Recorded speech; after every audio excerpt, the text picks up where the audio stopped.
Oke guys, di antara kewajiban hati bagi seorang muslim adalah bersyukur kepada Allah Subhanahu wa taala. Bersyukur kepada Allah itu dibagi menjadi dua. Yang pertama adalah syukur wajib dan syukur sunnah. Apa itu syukur wajib dan apa itu syukur sunnah? Yang pertama syukur wajib, yaitu apabila kita mendapatkan sebuah kenikmatan dari Allah, kita itu tidak menggunakannya untuk bermaksiat kepada Allah Subhanahu wa taala. Akan tetapi kita mentasarufkan nikmat itu dalam ketaatan kepada Allah Subhanahu wa taala. Itu adalah bentuk dari syukur wajib kita. Jadi misalkan ketika kita diberikan nikmat harta yang begitu banyak oleh Allah, maka kita itu tidak menggunakannya untuk bermaksiat kepada Allah, tidak untuk ngeslot, tidak untuk judi, kemudian tidak untuk minum khamr dan lain sebagainya, tidak untuk riba dan lain sebagainya. Apabila kita diberi kenikmatan berupa mata yang sehat atau anggota tubuh yang sehat, kita itu tidak menggunakannya untuk bermaksiat kepada Allah Subhanahu wa taala.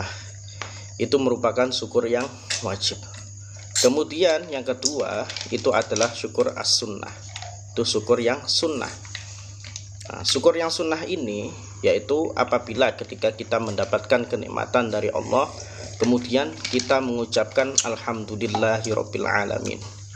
Jadi ketika kita mendapatkan kenikmatan Allah, kemudian kita mengucapkan alhamdulillahirabbil alamin, maka ini merupakan apa? Perwujudan dari syukur yang sunnah. Dari syukur yang sunnah. Nah, jadi perlu kita ketahui bahwasanya nikmat yang telah diberikan oleh Allah kepada kita semua itu begitu sangat banyak sekali. Di dalam Al-Quran, Allah Subhanahu wa ta'ala itu telah berfirman, wa in ta'uddu ni'matallahi la tuhsuha. Dan seandainya jika engkau itu menghitung nikmat-nikmat Allah, maka engkau tidak akan pernah bisa menghitungnya. Karena setiap nafas yang kita hembuskan itu merupakan nikmat dari Allah Subhanahu wa ta'ala. Nah, kemudian syukur mengenai tentang nikmat. Nah, nikmat ini juga dibagi menjadi dua lagi. Yang pertama adalah an-ni'matul zahirah, yaitu nikmat yang tampak.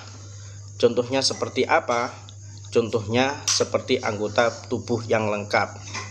Nah, anggota tubuh yang lengkap, kemudian mata yang bisa melihat, tangan yang bisa digerakkan yang sempurna, kemudian telinga yang bisa mendengar dan lain sebagainya.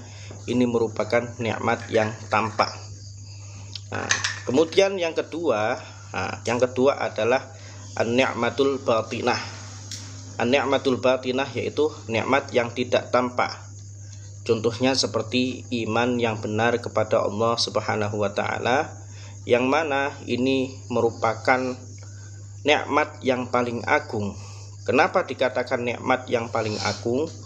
Karena Rasulullah Shallallahu alaihi wasallam telah bersabda di dalam hadisnya, innallaha yu'tid dunya liman yuhibbu wa liman la yuhibbu wa la yu'til imana illa liman yuhibbu.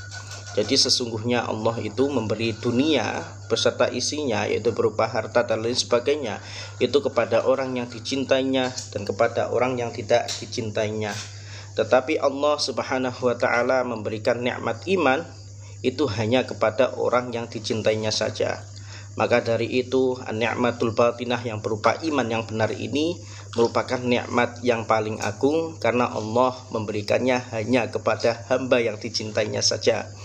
Berarti kalau seandainya kita beriman yang benar kepada Allah Subhanahu wa ta'ala, beriman dengan benar kepada Allah Subhanahu wa ta'ala, maka itu merupakan tanda bagi kita bahwasanya kita itu dicintai oleh Allah Subhanahu wa ta'ala. Lalu bagaimana iman yang benar itu? Iman yang benar itu adalah iman yang sesuai dengan konsep ajaran akidah Ahlus Sunnah wal Jamaah. Bagaimana konsep akidah Ahlus Sunnah wal Jamaah? Konsep ajaran akidah Ahlus Sunnah wal Jamaah itu meyakini bahwasanya Allah Subhanahu wa ta'ala itu adanya Allah itu tidaklah serupa dengan makhluknya.